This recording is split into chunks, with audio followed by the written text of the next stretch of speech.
Olá, meus amores do nono ano, que saudade tia Sandra tá de vocês, muita saudade mesmo. A nossa aula de religião hoje, a primeira aula aqui, gente, no portal de religião.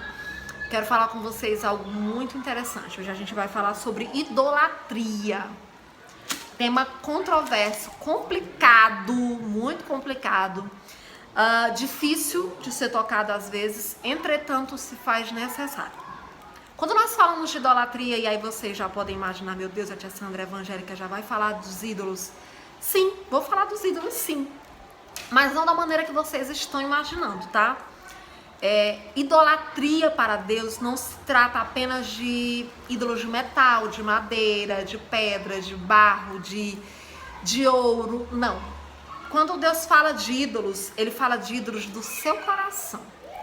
São coisas que você guarda com muita estima, coisas que tomam o lugar de Deus. Pode ser, por exemplo, o dinheiro, pode ser, por exemplo, a ganância, pode ser, por exemplo, um pecado de estimação. O que é um pecado de estimação? É aquele que você não consegue se afastar dele. Você, não, eu estou liberto, não vou mais cometer isso.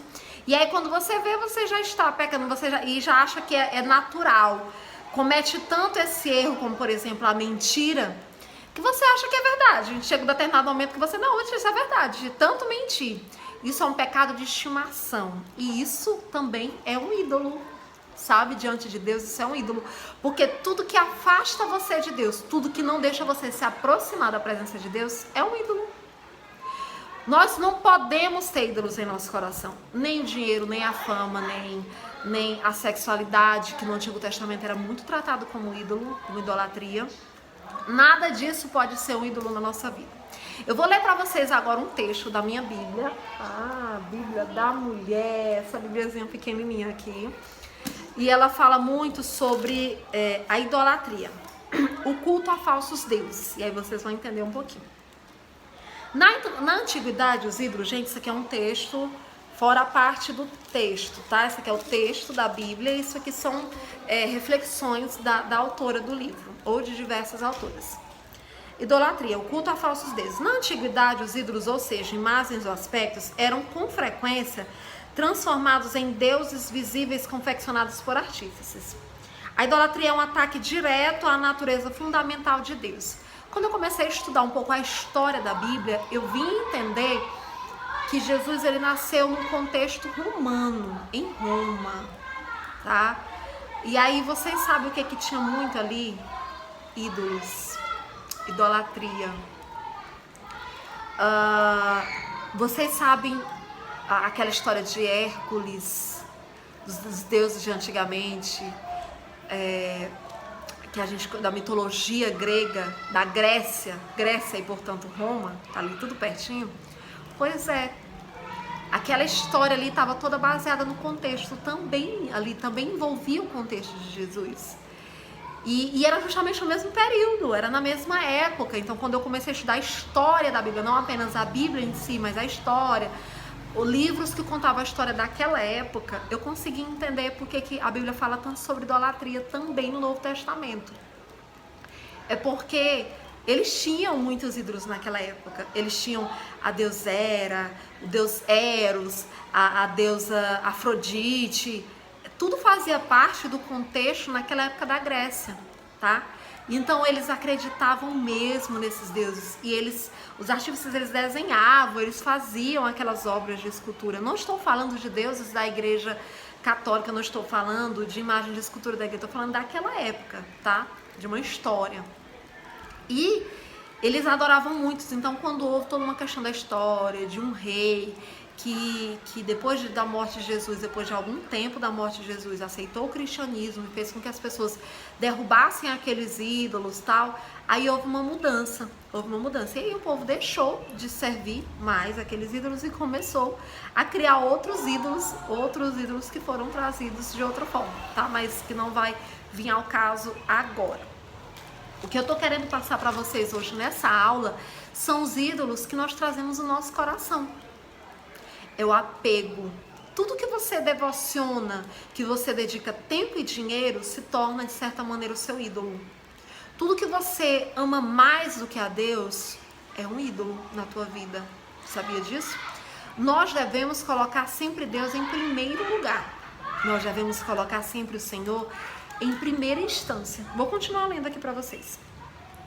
No Novo Testamento ele é associado a pecados sexuais, desejos malignos, cobiça e todas as atitudes e práticas que levam as pessoas a se desviarem do Evangelho de Jesus Cristo. Tudo que me faz desviar do Evangelho de Jesus é um ídolo para mim. Tudo aquilo que requer de nós a lealdade e a glória que pertencem somente a Deus, é um ídolo. Por isso, os ídolos são detestáveis aos olhos de Deus. Se você dedica honra e glória a qualquer outra coisa que não seja a Deus, você está criando um ídolo no seu coração. Por isso, os ídolos são detestáveis aos olhos de Deus. Eles provocam seu zelo, sua ira e até sua abominação. Os ídolos são coisas sem importância, confeccionadas segundo a imaginação humana.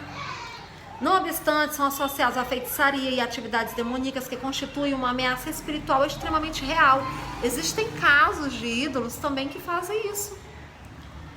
A idolatria e o cristianismo são inteira e absolutamente incompatíveis. Não pode existir o cristianismo e a idolatria. Ou você adora a Deus ou adora a Mamon. É o que a Bíblia fala. E portanto os cristãos são admoestados a se guardar dos ídolos. Vou ler para vocês 1 João 5:21. 1 João não é Evangelho de João, é 1 João, tá lá antes de Apocalipse, tá bom? Filhinhos, guardai-vos dos ídolos. Amém. É só isso que diz, tá, pessoal? 2 Coríntios capítulo 6, versículo 16. E que consenso tem o templo de Deus com os ídolos? Porque vós sois o templo do Deus vivente, como Deus disse, neles habitarei e entre eles andarei, e eu serei o seu Deus e eles serão o meu povo. Se eu digo que eu sou morada do Espírito Santo de Deus, como é que eu posso no meu próprio coração, onde habita Deus, eu deixar habitar outro ídolo? Como é que eu posso no meu próprio coração, onde habita Deus, eu deixar habitar a sexualidade?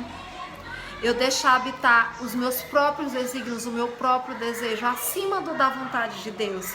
Se eu estiver fazendo qualquer coisa acima da vontade de Deus, eu já estou cultivando um ídolo que não é Deus. E eu só posso adorar somente a Deus. Então, é nisso que consiste a idolatria. Se você ama a Deus, diz servir a Deus, diz adorar a Deus, mas em determinado momento você acha que é necessário fazer algo que envergonha o nome de Deus para ganhar dinheiro, né? Para que o dinheiro seja a prioridade naquele momento, naquele instante você está adorando mais o dinheiro do que a Deus. E se você está adorando mais o dinheiro do que a Deus, você está tendo como ídolo o dinheiro e não Deus. Nesse momento, o dinheiro se torna ídolo do teu coração. Não pode habitar no teu coração um Deus e um outro ídolo. Você só pode adorar a um só Deus. Não apenas o dinheiro, gente. Muitas vezes a gente quer colocar nossas próprias vontades acima da vontade de Deus. Quando eu faço isso, eu estou adorando o meu querer, eu estou fazendo a minha vontade. Então, automaticamente eu estou criando ídolos no meu coração e tirando o lugar que é reservado ao Deus vivo. Há um só Deus, um só Senhor no céu e na terra. Se há um só Deus, há somente um motivo da minha adoração: o Senhor, Deus eterno e justo. Certo? Espero que vocês tenham entendido um pouquinho sobre idolatria. Mais alguma dúvida, entra comigo no TV. A gente conversa um pouco mais sobre isso. Não vou pedir redação, não vou pedir texto. Vou pedir apenas que vocês reflitam durante essa semana sobre os ídolos do seu coração. E vou pedir que vocês retirem todos eles, tá bom? E deixem um espaço reservado somente para Deus. Te garanto que a sua vida vai ser muito mais feliz se você tiver no seu coração apenas um Senhor e um só Deus, tá bom? Tchau, meus amores. Essa foi a nossa aula de hoje. Até a próxima.